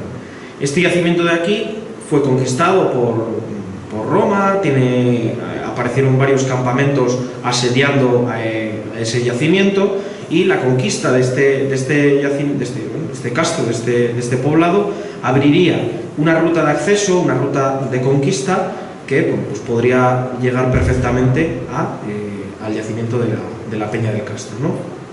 Bien, la conquista romana, esto podría dar para hablar muchísimo, tiene muchos factores, hay factores políticos, hay factores económicos, hay factores sociales, de prestigio, etcétera, ¿no? Lo que sí sabemos es que es una conquista que se parece mucho a las conquistas, por ejemplo, de las Galias, es decir, es una guerra larga, pero no hay que entender una guerra de que están desde el año 29 hasta el año 19 en batallas todos los días y batallas un día sí, un día también, no. Son distintas fases. Empieza con una fase en la que probablemente haya distintos enfrentamientos, un poco más de batalla más al uso, como la podemos entender, y después entra en una fase un poco más compleja, donde cuando astures y cántabros se quedan sin un ejército, digamos, amplio para poder hacer una batalla campal, y después de haber tenido varias victorias contra Roma son derrotados. Entonces es conocida la táctica, lo que se conoce como la guerra de guerrillas, como la guerra que ya se había utilizado en la península ibérica. Es decir, lo que se hacen son resistencias, aprovechando el mejor conocimiento del terreno, aprovechando las dificultades que pueda tener Roma para acceder, y al final lo que obliga a Roma es a un gran despliegue militar. Es decir, prácticamente están operando 8 legiones en el territorio de Asturias y Cántabros, y a prácticamente una conquista de valle por valle, ¿no? Es decir, el propio terreno, la propia morfología que tiene la montaña cantábrica, lo que hace es que Roma tenga que ir sofocando los distintos territorios, los distintos enclaves, para, no se trata de que conquista todos los castros uno por uno, pero es que conquista a lo mejor el centro que coordina o que controla un área determinada. Y después se viene la segunda parte, que es la pacificación. La pacificación romana, que muchas veces es determinados poblados arrasarlos para que no se puedan utilizar más, otros poblados reconvertirlos en función de sus intereses económicos, o abandonar directamente un poblado y trasladarse a vivir a otras zonas, bueno, donde sean más útiles, ¿no? Bien, durante la excavación de la Arcina, bueno, pues aparecieron todo un conjunto de evidencias. Primero, yo voy a hablar de las evidencias un poquito más a nivel de estratigrafías, de niveles y demás, y luego os voy a hablar de todos los materiales que nos hablan de ello. Antes os hablaba de un incendio en la puerta. Una de las cosas que más nos llamó la atención cuando nosotros excavamos pues, desde el primer año es la existencia, por un lado, de enormes niveles de incendio por toda la zona pegada próxima a la muralla. Pues aquí vemos todos estos restos de carbones, de quemado entre lo que sería la muralla y esto sería la cabaña roja, la cabaña grande. Todo este nivel de incendio se extendía por toda la zona de este pasillo, por la zona de la puerta, por la zona de las estructuras que ocupaban el espacio. Existía también, que nos llamó muchísimo la atención, lo que si visteis alguna vez, hablábamos de las pellas de barro. Bien, esta gente cuando construía las casas de adobe no están cocidas, es decir, lo que hacen es construir con ese barro que se seca, y lo que ocurrió es que ese incendio alcanzó temperaturas tan elevadas que no solamente llegó a cocer el barro que formaba parte de las cabañas, sino que en algunos puntos la temperatura fue tan alta que la arcilla, una zona pues como es la Arcina, la zona de la Peña del Castro, en la que hay varias vetas de minerales de hierro, bueno, pues ese alto contenido de metal que tiene la arcilla, lo que llevó es a escorificar, es decir, a convertir la arcilla de la que formaba parte de las paredes en auténtica escoria. Eso a nosotros nos ha venido muy bien, porque nos ha conservado perfectamente no solamente esos restos de las paredes, de las tabiques de las casas, sino que nos conserva también las huellas de la madera que estaba dentro, que formaba parte del entramado, con lo cual pues tenemos una información muy importante para saber qué tipo de madera, qué tamaño tenía la madera que utilizaban para hacer el entretejido, cómo entretejían, las improntas de cuerda, de restos de cuerda para atar, pues todo ese tipo de materiales nos conservamos. Otra de las cosas que nos llamó también mucho la atención, como decíamos, era la zona de la entrada de la puerta. El incendio en la zona de la puerta, hay que pensar, pues eso, en una puerta de madera de grandes dimensiones, con lo cual, pues eso ardiendo cogería unas temperaturas bastante altas, y llegó a tal punto que las piedras de caliza que formaban parte de la muralla en ese punto, de la puerta en ese punto, ante la temperatura se convierten en cal y forma un calero.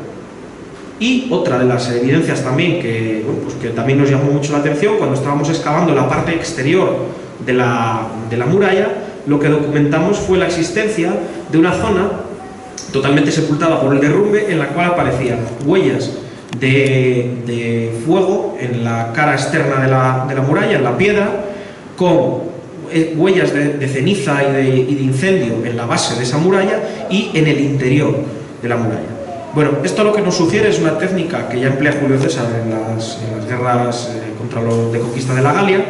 De lo que se trata es, se envían unos tapadores, lo que hacen es quitar parte de las piedras que forman ese primer muro, se ponen una serie de estacas de madera y se les prende fuego. Cuando las estacas de madera se queman y se caen, automáticamente lo que suele venir es que se derrumba esa parte de ese lienzo, y lo que nos crea es una rampa, y por esa rampa ya pueden subir las tropas. Eso lo emplea Julio César, es una técnica que se conoce desde la antigüedad perfectamente, y que, bueno, pues pudo haberse utilizado en este periodo. Ahora vamos a ver los materiales. Las dataciones de varios niveles lo que nos hablan es de un periodo, de un abanico que puede llevarnos, no a lo mejor quizá las guerras propiamente dichas, es decir, esta ocupación militar romana pueden marcarse dentro de lo que sería la guerra de conquista o pueden marcarse en los momentos inmediatamente posteriores. Es decir, cuando en el año 19 se terminan las guerras asturcántabras, realmente no se terminan las guerras asturcántabras. Lo que hace Roma es fijar una fecha y decir, bueno, ya está, ganamos. Pero luego queda toda esa labor de ir pacificando, de ir los castros, irlos pues, acondicionando a sus intereses, y sabemos que se producen numerosas revueltas, que se producen numerosos episodios violentos, en lo cual pues, probablemente a lo mejor no estemos hablando de una conquista en el sentido de la guerra, del momento pleno de la guerra, sino pues, de un arrasamiento en una fase inmediatamente posterior. Y ahora pues, nos va a explicar Edu mejor los materiales que sustentan esto. Materiales de conquista o de ejército romano, no hay muchos y muchas veces son confusos porque aparecen fragmentos y pueden parecer cosas amorfas que no tienen ningún tipo de sentido, ¿no? Pero sin embargo sí hay diversos paralelos que nos pueden hablar de qué material estamos teniendo, ¿no? Por un lado, destacar esto que vemos aquí, que es una tachuela de una cáliga. Han aparecido varias repartidas por todos los sondeos que hemos abierto. Incluso en una prospección electromagnética con detector de metales que hicimos en la ladera oeste del Castro, que es justo donde está la puerta que hemos excavado, aparecieron varias tachuelas que nos están indicando pues, que seguramente por esa rampa de acceso subieran legionarios romanos, ya que este tipo de remache, este tipo de tachuela, es típico en este momento de los legionarios. No hay ningún otro tipo de calzado que tenga estas tachuelas. Posteriormente sí, después según vamos a Roma habrá comerciantes, pastores y demás que las tengan, pero en este momento es algo exclusivo del ejército. Después también tenemos varios punzones de este tipo, son barras de hierro y apuntados, no presentan mucho tamaño y que tienen paralelos desde las guerras de conquista de los celtibéricos en Numancia hasta el mundo francés, el mundo galo de las guerras de Julio César y demás. Y lo que son dardos de flechas del ejército romano. Normalmente se identifican con tropas sirias, con el típico nombre que reciben de flecha tipo sirio, punta de dardo tipo sirio. Y también tenemos dos bolos de 5 centímetros, una cosa así, que nos están hablando de artillería. Son de caliza, están muy bien trabajados, perfectamente redondeados.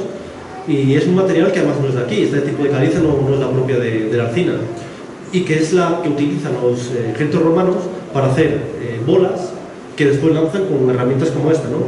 con escorpio, catapultas y demás. Y después, otro de los elementos que tenemos son restos de lo que parece ser de una vaina de una espada.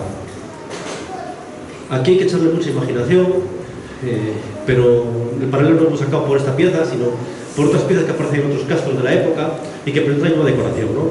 Que es una pieza de bronce decorada con rombos, ¿no? Es toda una rejilla de rombos.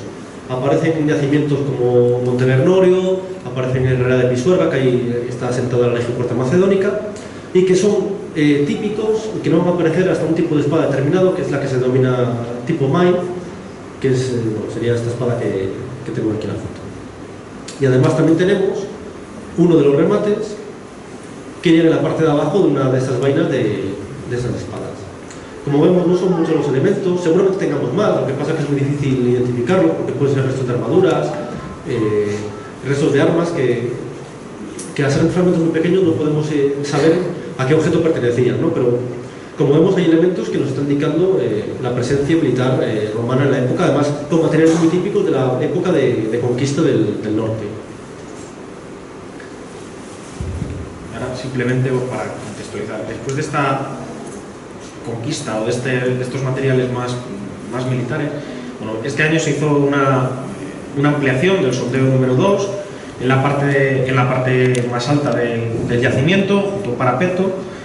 Y la verdad es que es una zona complicada, le estamos dando muchísimas vueltas, no es nada sencilla, la estratigrafía, los niveles son muy enrevesados, vamos intentando clarificarlo y más o menos tenemos una hipótesis que pues, todavía queda a confirmar, ahora un poco hablaremos de ella, queda por confirmar para futuras intervenciones. Lo que localizamos en esta zona es la existencia, aquí se puede ver bastante bien, si vemos el terreno, como hay pues un talud, una acumulación de tierra, un parapeto que circula, se ve aquí perfectamente. Aquí sería parte de ese parapeto y pues toda una serie de afloramientos de piedra caliza que, aunque bueno, parece que es ya la roca madre, tiene ciertos acondicionamientos, ¿no? Tiene ciertas lecturas, ciertos restos, ciertas evidencias que nos hablan de que por lo menos se acondicionaron para construir algún tipo de estructura. Por ejemplo, la existencia de algunos huecos que nos pueden indicar hoyos de poste o localizaciones de poste, zonas de rebaje que pueden estar siendo utilizadas para aposentar o para asentar algún tipo de estructuras de madera o de materiales perecederos. Cuando veíamos los niveles es complicado porque nos aparecían materiales de época romana, pero también nos aparecían materiales de la Segunda Edad del Hierro y también nos aparecían materiales de la Primera Edad del Hierro, con lo cual era resultado bastante caótico entender qué es lo que teníamos aquí. Como digo, al final, bueno, pues lo que más o menos vamos viendo es que lo que existen son una superposición de estructuras en las cuales probablemente sobre los restos de ocupación de la Primera y de la Segunda Edad del Hierro, en época romana se hiciese una nueva construcción que pues crease un nuevo talud, un nuevo parapeto, y lo que nos encontramos hoy en día es, por un lado, los derrumbes, los arrastres de la tierra de la construcción romana y los arrastres de la tierra de las ocupaciones pues, de la Edad del Hierro. Con lo cual, pues a veces se solapan y no es fácil de clarificar. Pero bueno, ahora nos cuenta Edu un poco la hipótesis que tenemos al respecto. En este área, como vemos aquí, tenemos aquí lo que es el parapeto hecho de piedra, de pequeños cantos, tierra y demás.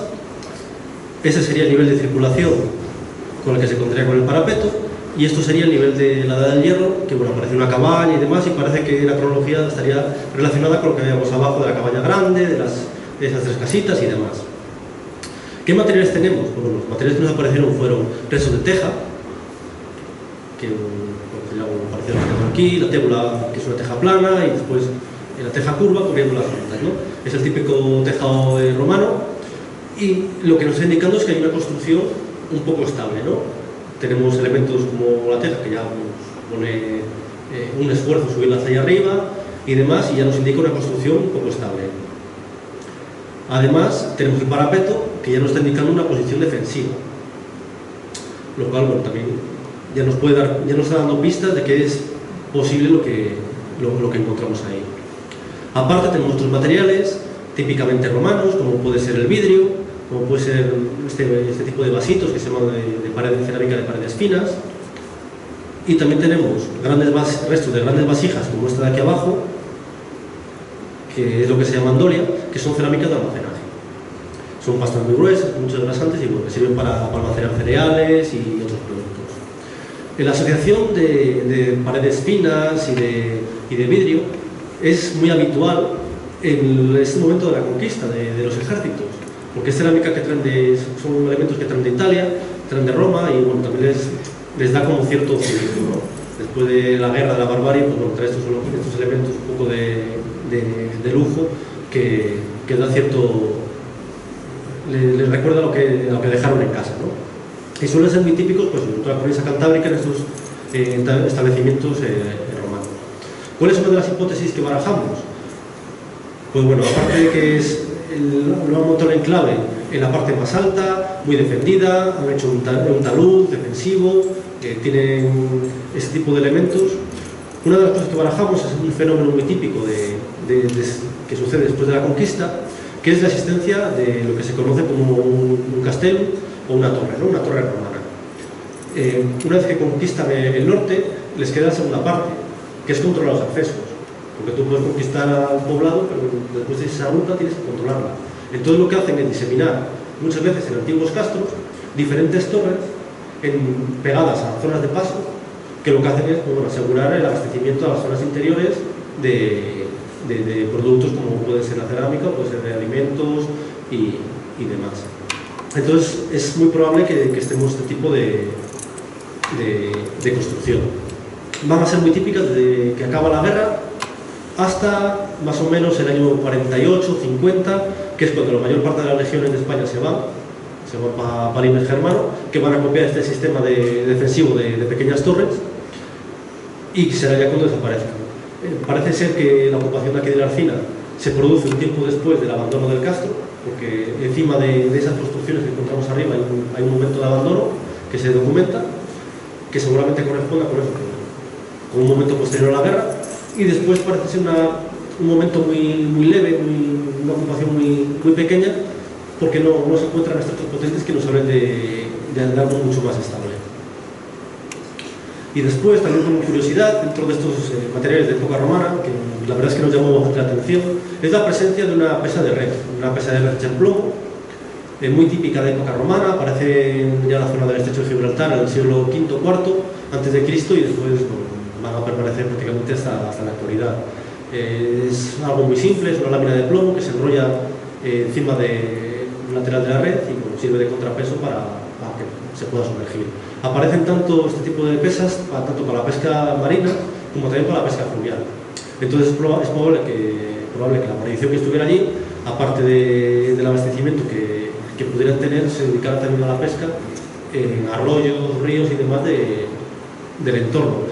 Lo cual es muy interesante esta documentación, porque nos está hablando, por un lado, de la importancia que tiene el pescado en época romana, y por otro lado, de la importancia que tiene también la zona interior, y si podemos confirmar que está asociado a una ocupación militar, también dentro del ejército, que muchas veces sabemos que el pescado tiene mucha importancia dentro de la sociedad romana, pero nos cuesta rastrearlo hacia el interior hasta terrenos interiores alejados de la costa, y que esta pues una evidencia más importante de esas actividades.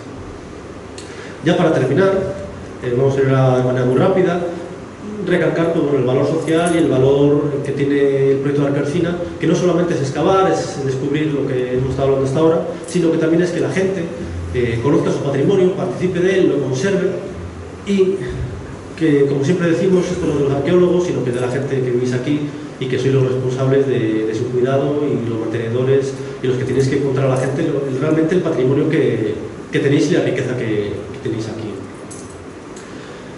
Uno de los puntos, pues bueno, es la accesibilidad, como sabéis, estamos durante los periodos de excavación, la gente puede subir a excavar, puede participar en los trabajos de laboratorio, hemos traído voluntarios, se explica a la gente lo que están excavando. Estos son los datos de las 3 campañas, más de 1.100 personas han pasado por la excavación en estos 3 años solamente mientras nosotros estábamos allí trabajando. Según nos comentáis, bueno, los fines de semana el volumen se puede aumentar bastante. 400 personas en estos 3 años han ido pasando por laboratorio, hemos tenido 54 voluntarios, mucha gente que ni siquiera es de aquí del pueblo, que han venido de Madrid, de Cantabria, de Galicia, de muchos sitios, a excavar aquí y a descubrir lo que aquí tenemos. También la transferencia del conocimiento, ¿no? Más de 800 personas han pasado en estas 3 campañas de dialogando con el pasado, este ciclo de conferencias y de actividades que desarrollamos, lo cual bueno, es un número bastante importante. Muchos compañeros dicen, joder, qué envidia tenemos de vosotros que conseguís reunir 40-50 personas en una conferencia, y muchas veces tú lo haces en León o en otros sitios y con 4 o 5 personas no consigues movilizar a más, ¿no?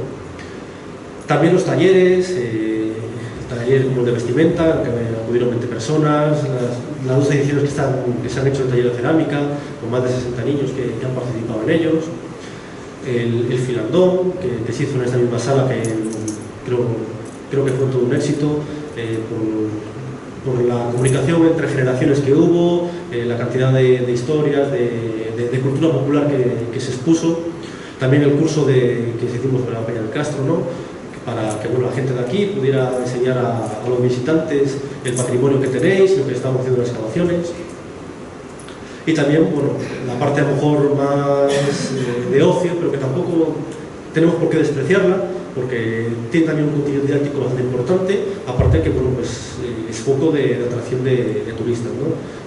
Estoy hablando de la recreación histórica, con la recreación de esta batalla. El año pasado que montamos un pequeño campamento, y bueno, pues también las visitas centralizadas que realizamos en el Castro. En estos 3 años han venido más de 800 personas a disfrutar de esta jornada de hermanamiento, y que bueno, ya se ha convertido casi en un hito dentro de la recreación, y de hecho el año pasado pues, un grupo de Galicia de recreación de época romana se animó a venir, gracias a venir aquí, de vernos, de conocer lo que había. Ahora ellos también han hecho un grupo de recreación de la Edad del Hierro, y en unas jornadas que han tenido ahora en Cambre, cerca de La Coruña, sobre la romanización, la conquista y demás, uno de los ejemplos que han puesto es precisamente el castro de la Arcina, ¿no? Un gallego poniendo de ejemplo el castro de la Arcina, que no será porque él no tiene castro, ¿no? O sea, también para que nos demos cuenta del impacto que está teniendo y lo que realmente tenemos aquí, y cómo la gente de fuera lo está apreciando y lo está valorando, ¿no? ¿Y todo para qué? Pues bueno, para el futuro, que esto siga adelante, es seguir enfocando estos factores de la excavación, la divulgación, la colaboración ciudadana, el análisis histórico y demás, que al final lo que va a hacer es traer visitantes, ponerlo en el foco de atención, utilizar los medios de comunicación, las redes sociales y demás para que bueno, realmente sea un polo de desarrollo y pueda complementar a otras actividades realizadas aquí en el entorno, y que aparte de servir a la gente de dentro como polo de desarrollo local y demás, también sirva para que la gente de fuera pueda venir aquí y ayudar a la economía local en ese sentido. Y después nada, agradecer a la familia Rivercina, que año a año sigue creciendo. No voy a nombrar a todas las personas que colaboran, porque creo que ya nos pasamos y nos pasaría mucho más.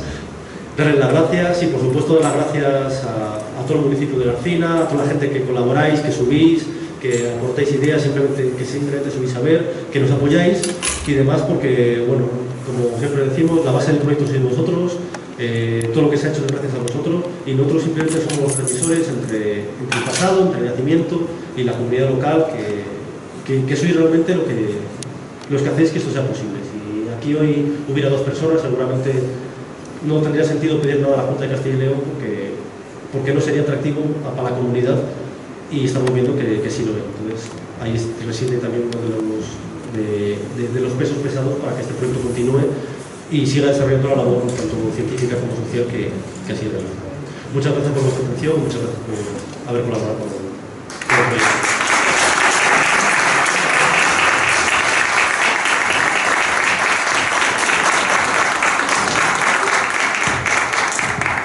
De nuevo, muchas gracias por vuestra presencia, por la magnífica exposición que habéis hecho, accesible para todo el mundo. Y también, bueno, porque no sé si toda la gente lo sabe, pero estas exposiciones no solamente se han dado aquí en La Arcina, sino que han servido también como base pues, en muchos congresos de prehistoria, de edad antigua y demás. Por tanto, es la única forma o una de las formas que tenemos para dar a conocer nuestro pasado y la importancia que ha tenido pues, un núcleo que en la actualidad pues, somos lo que somos, pero que tenemos que revalorizar lo nuestro. Por eso, muchas gracias por venir pues, este sábado, y gracias también a vosotros por dejar pues, otras cosas para estar aquí con todos nosotros.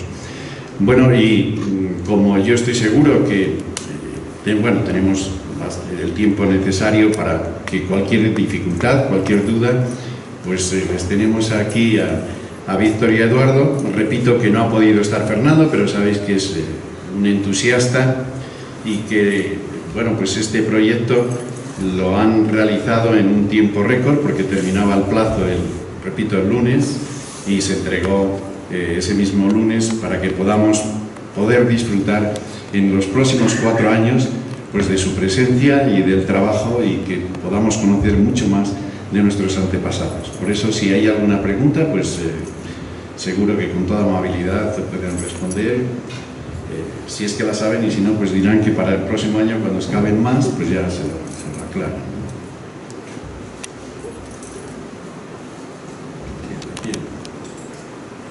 Yo voy a partir de que la ignorancia pues es muy atrevida.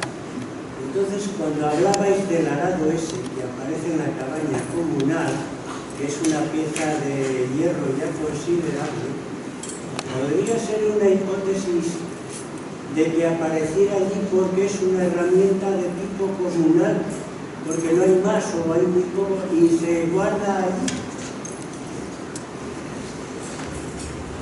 Es decir, que la dejaron en el sitio, pero yo creo que no.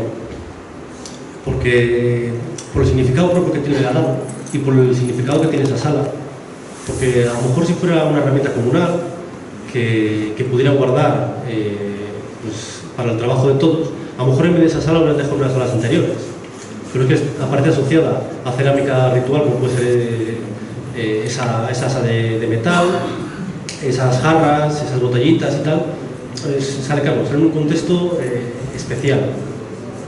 Y aparte el simbolismo que tiene, por ejemplo, en toda el área cantábrica es muy habitual que aparezcan enterramientos en cuevas. Y hay enterramientos en los que aparecen elementos agrícolas, aparecen arados, aparecen otro tipo de tal. Hay una cueva en Cantabria en la que aparecen 17 arados. Claro, hay autores, hay arqueólogos que dicen que, bueno, que eso son ocultaciones, que en un momento de crisis la comunidad va y entierra sus arados en un hoyo.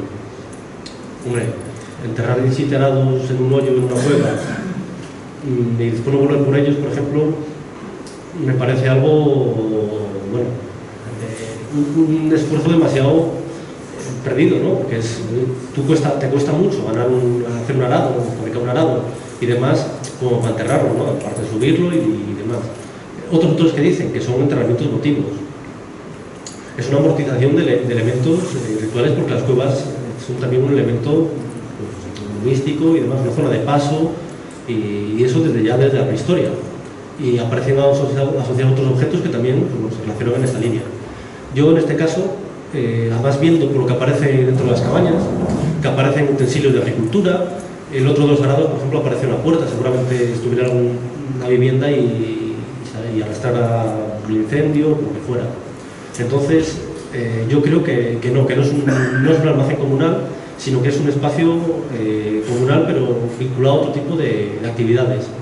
Y el arado, que a lo mejor es un arado que se usa, pero a lo mejor no se usa, por ejemplo, para roturar habitualmente, sino para roturar cierta tierra, o para roturar, para hacer un perímetro, pues como hacen los romanos a la hora de construir una ciudad, un campamento, ¿no? Que son elementos que se escapan de lo cotidiano y nos entran en otro mundo, que no tiene por qué ser lógico, pero que está ahí, que el ser humano lo sigue utilizando hasta hoy en día, ¿no? Yo lo decía porque como han aparecido tampoco, que solo son dos, pues ya. Que tenga mucho valor eso, porque es difícil hacerlos y de un tamaño tan grande y que sí. No, son pequeñitos, ¿eh? Tienen 10-15 centímetros, tienen, o sea, no son muy grandes. Sí. Pero solo es uno a lo mejor.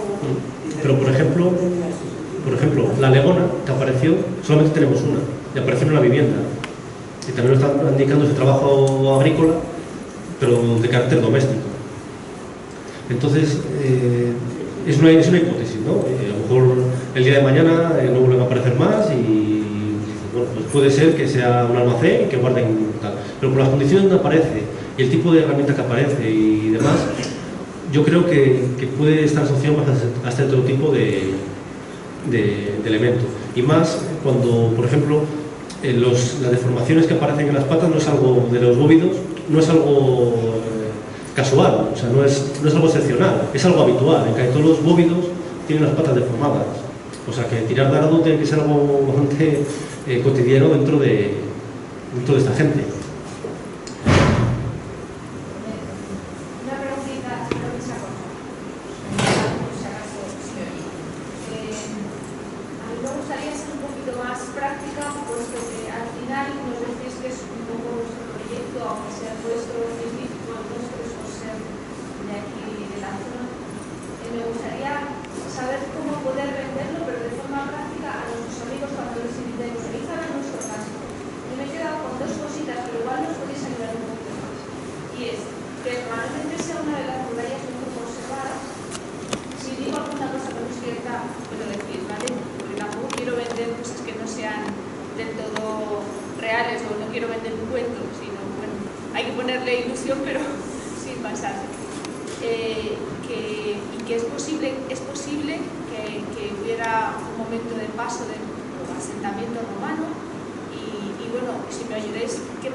Para enseñarles nuestro rastro les pueda dar como pues, un una ilusión de vamos a verlo y vamos todos a enseñarlo.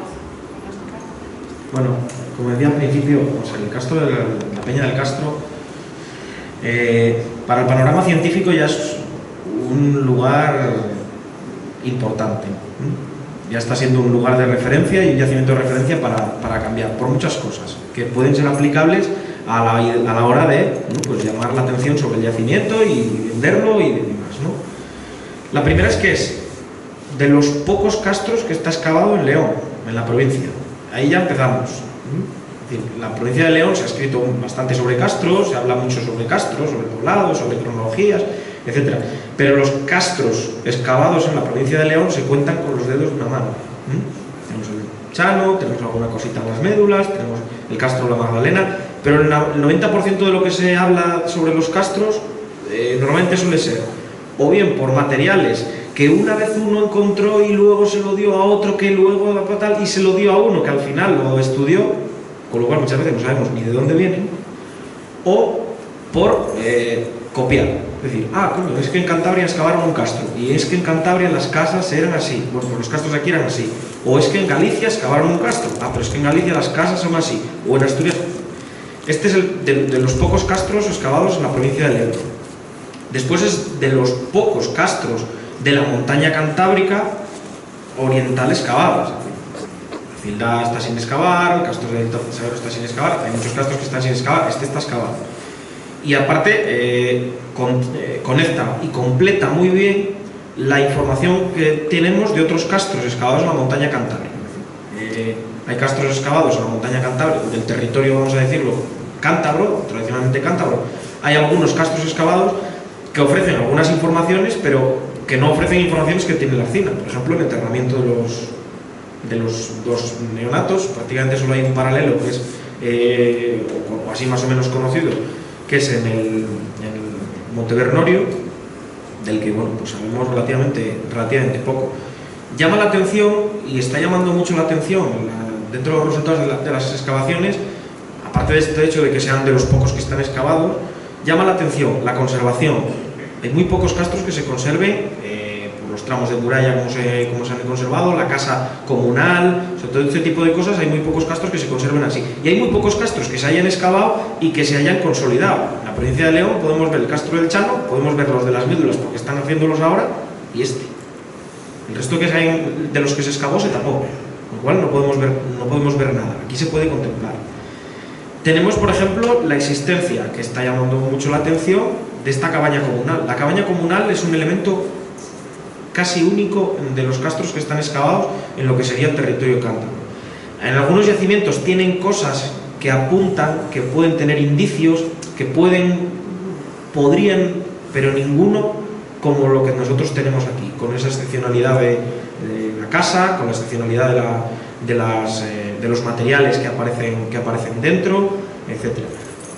Es un yacimiento que tiene una secuencia de ocupación bastante larga, que está, bueno, pues más o menos bastante bien documentada. Son toda una serie de características.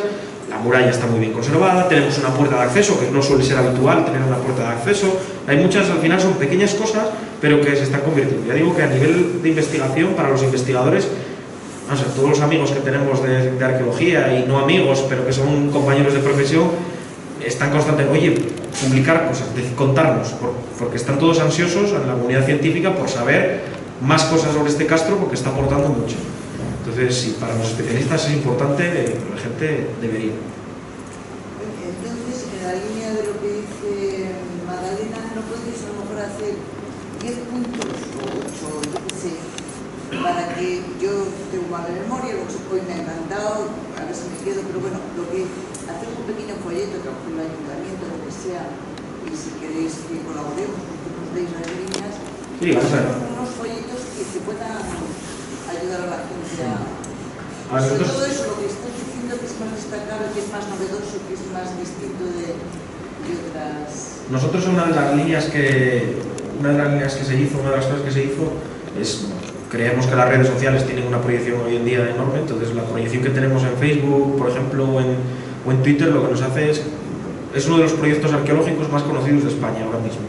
A nivel arqueológico, todavía no hace mucho, pues, entre las 50 mejores webs de arqueología o proyectos de arqueología en las redes sociales estaba Arqueorcina, de toda España. Con lo cual, bueno, pues eso ya tiene su impacto. El tema, una de las cosas que está en el proyecto que comentaba Ignacio, es la creación de una página web con contenido ya específico para poder presentar todas estas cosas de manera ya muy accesible.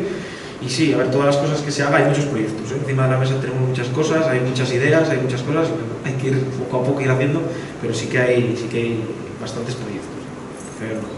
Probablemente alguna publicación y los proyectos siempre se pueden hacer, ese tipo de cosas siempre viene bien, ¿no?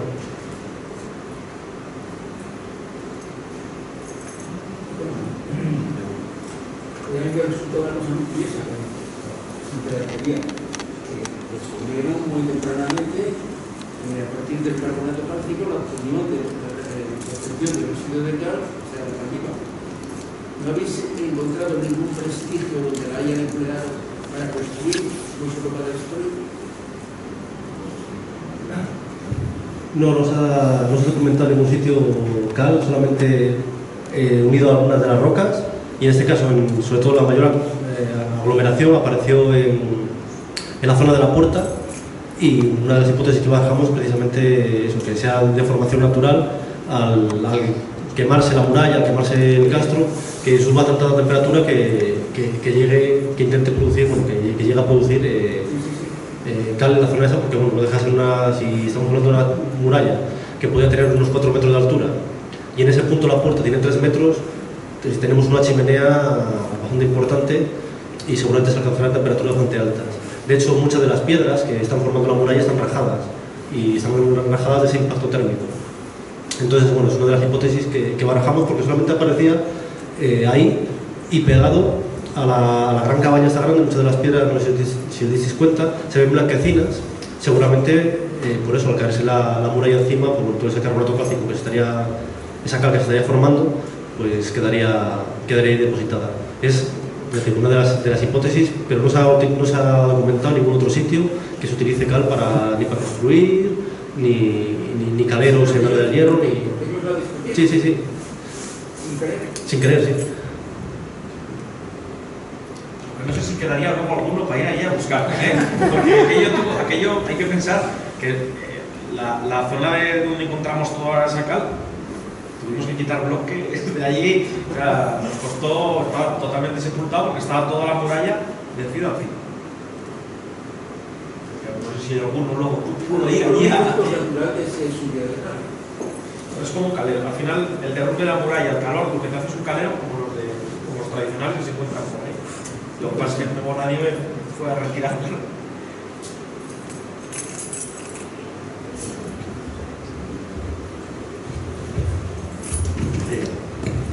Bueno, en cuanto al ayuntamiento del segundo año, que fue cuando teníamos un presupuesto mayor, gracias a SACIER, a los 3 ayuntamientos, hicimos un pequeño curso para que todas aquellas personas que quisiesen, pues asistiendo a una serie de clases, tanto teórico como prácticas, recibieron un pequeño diploma para que pudiesen enseñárselo con una ayuda también del ayuntamiento.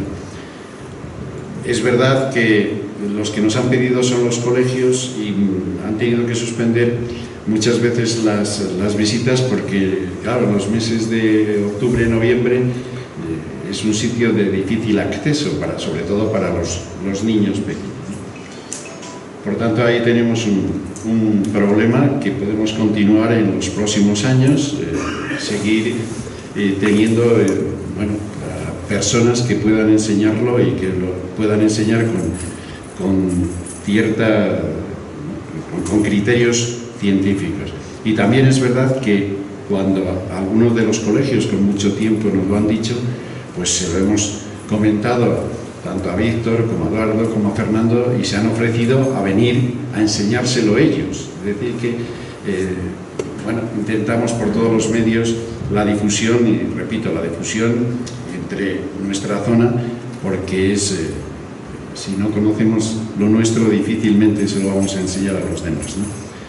Bueno, pues de verdad que esperamos que este proyecto, pues el día 30, bueno, dicen que antes del día 30 de abril, pues en las Cortes de Castilla y León, supongo que habrá otros muchos, porque claro, son 81 municipios, no sé los que habrán presentado proyectos, porque han dado muy poco plazo, 15 días.